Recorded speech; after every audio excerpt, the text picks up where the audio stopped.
उत्तराखंड में निकाय चुनाव को लेकर के ओबीसी आरक्षण की रिपोर्ट सरकार को सौंप दी गई है। ये आरक्षण इस बार कितना बढ़ने वाला है और इस बार निकायों में ओबीसी को लेकर के क्या तैयारी है, इस पे बात करने के लिए हमारे साथ कैबिनेट मंत्री प्रेमचंद अग्रवाल जी हैं, शहरी विकास मंत्री हैं। जानेंगे उनसे।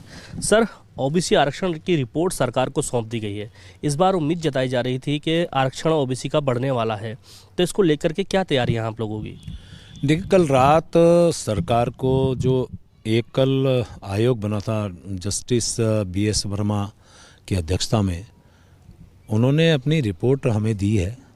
अभी हम उसका अध्ययन करेंगे, क्योंकि अध्ययन करने के उपरांत ही उस पर हम कुछ कह सकते हैं।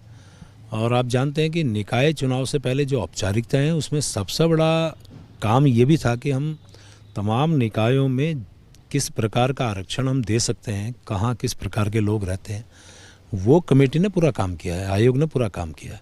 तो अध्ययन करने के बाद इस पे बहुत कुछ कहा जा सकता है। सर, अगर ओबीसी का आरक्षण अगर बढ़ता है तो ST/SC का जो आरक्षण है वो कहीं ना कहीं घटेगा। इसको लेकर के विरोधाभास भी देखने को मिलेगा आपको? नहीं, इसमें बिल्कुल स्पष्ट जानिए कि अभी ये भी है कि जो मैक्सिमम हम आरक्षण देते हैं वो फिक्स है, और ओबीसी आरक्षण का भी वही विषय है और SC/ST का भी है। और लेकिन मैं ये कह सकता हूँ तमाम आरक्षण 50% से ज़्यादा नहीं हो सकता।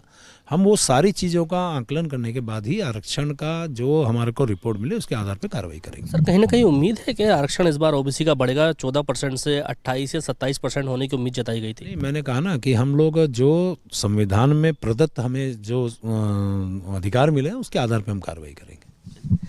ओबीसी का आरक्षण को लेकर के जिस तरह से उम्मीद जताई जा रही थी कि ओबीसी का आरक्षण बढ़ सकता है, फिलहाल रिपोर्ट सरकार को सौंप दी गई है। अब देखने वाली बात होगी सरकार रिपोर्ट का अध्ययन करने के बाद क्या फैसला लेती है। Danish Khan, ABP live, Dehradun.